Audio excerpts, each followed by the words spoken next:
everything imaginable, everything that you can think of.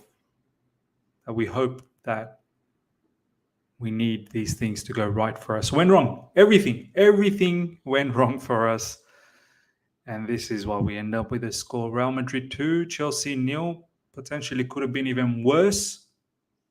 Season is finito.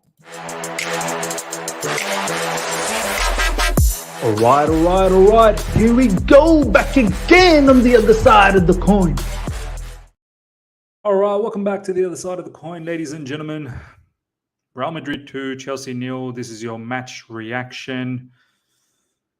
What can I say? It hurts. It's depressing the way this season has turned out. This match, Real Madrid toyed with us, man. They toyed with us. They treated us like second-rate citizens. They disrespected us. They did not value us. Moving into this tie, I thought, and this is the last thing we have left going for us. This is the only thing that we have going for us. In the Premier League, we couldn't care less anymore. The players have tuned out from the Premier League. We're on 39 points after 30 matches. Shambolic situation. I think there's a record going around. This is the first time Chelsea have gone 4 matches without scoring a goal. We can't score goals. Aston Villa, Liverpool, Wolves, Real Madrid. We can't score goals. Moving into this match, my game plan was clear, and it looks like Frank Lampard's game plan was clear as well. Just defend. 5-3-2. Defend. Try and be as compact as possible. Try and eliminate any space. Keep things tight. But it needs focus. It needs immense focus. It needs immense discipline, which unfortunately some of our players didn't have. I can't blame too much on Frank Lampard. I mean, this guy, as I've said many times, I don't even rate this guy as a manager. I don't rate this guy as a manager. Never have. Should have been a pundit. Far better pundit. But I'm not blaming Frank for this. What's he meant to do? In fact, I actually think his game plan was solid. Defend, try and nick the ball, see if he can do something. And it almost worked out in the first half. João Felix was through. Question marks, I guess, are always going to rise on João Felix. You know, you were through. Hit it straight at Courtois. Sterling had an opportunity, near post, with Reece James's cross. Big save from Courtois. Kante was probably, in my opinion, our best player. Well, definitely for me, my best player. But Kante as well in the final third, just not the right decisions, but Kante was immense in midfield. Biggest difference was goalkeeper. Biggest difference. You have someone like Courtois who, in these matches, makes clutch saves. You know, in these situations where we know our backs are against the wall and the opposition, they're just quality, aren't they? They're full of experience.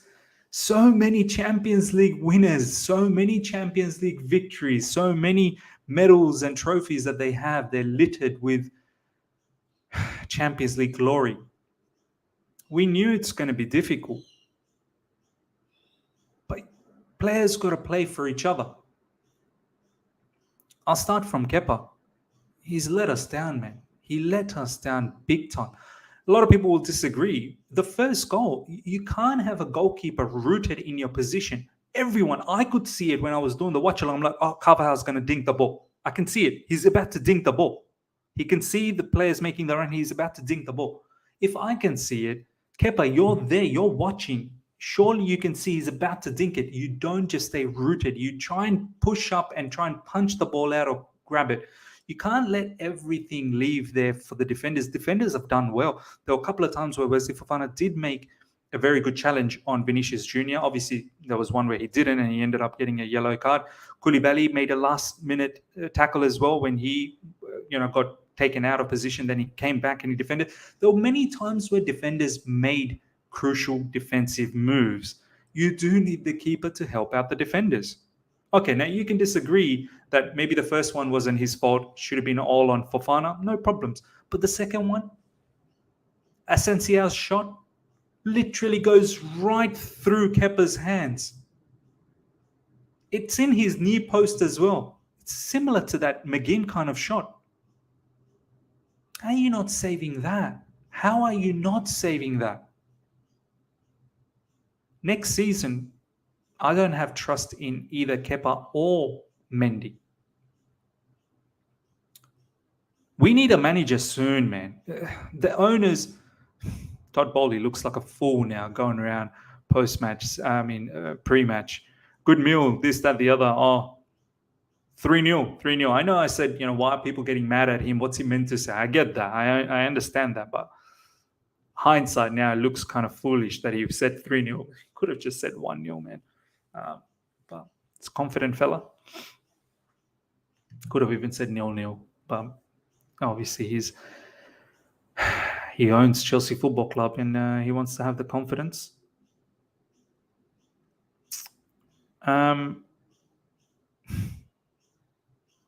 It's just so sad. It's so sad. It's so depressing. Cucurella comes on. Koulibaly, one thing at least, and Koulibaly wasn't that great either. He was overall okay, but not great. Koulibaly was aware of his danger behind him. Cucurella comes on. He's not aware of his positioning. He's not aware of the danger behind him. Ball goes over the top, and Cucurella really got Chilwell red carded.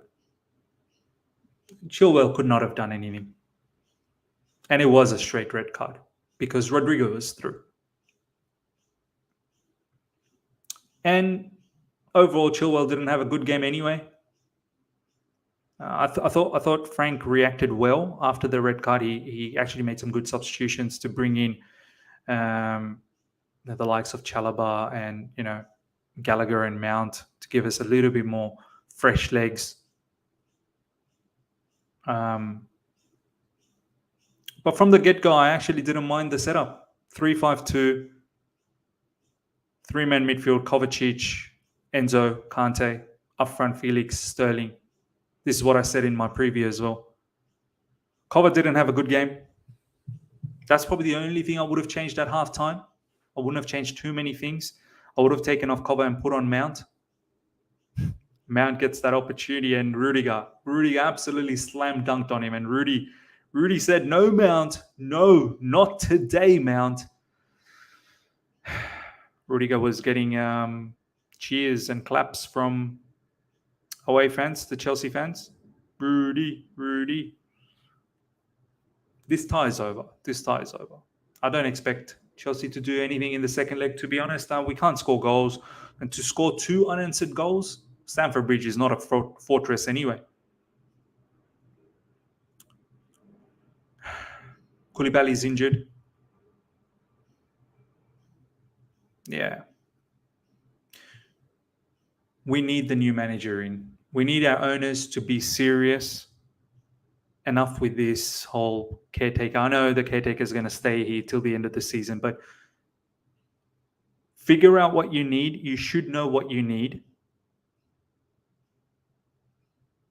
You should know what level of job that needs to be done at Chelsea Football Club, all the mess that we have and that needs to be cleaned up. You should know what you're looking for in a manager. This whole, I want to take my time, I'm confused, I don't know. That's sad. That's actually sad. You don't know what you want. A big football club like Chelsea don't know what they want. Fans need to see some light at the end of the tunnel. And only the new manager announcement that can help us right now, because this season's over. I would like to see a new manager selected and announced by the end of this month, with middle of April, or by least by first week of May. And then let the new manager collaborate and figure out who he wants to keep and who he wants to let go of. Contract negotiations, the contract extensions, what needs to happen there, which academy players are worthy to give an opportunity, what type of football that we want to play. Very important, very important. But glaringly important is that goalkeeping position. I didn't pay too much attention because earlier on, I guess, Kepa was doing an okay job. But in the last couple of months, again, we're seeing the same Kepa. And those flaws are always going to be there. Kepa's flaws are always going to be there. We need a goalkeeper. You look at the AC Milan goalkeeper, Mike Maignan. Unbelievable. I think AC Milan ended up winning 1-0. I still think Napoli is going to win the second leg at their home ground, go through. But Real Madrid will face Man City most likely. Very deflated, guys. Very deflated. Chelsea Football Club should never have this level of season again, ever again. I can't believe a club of Chelsea's size has been able to write off a season. Quite mad. Quite mad. Quite mad.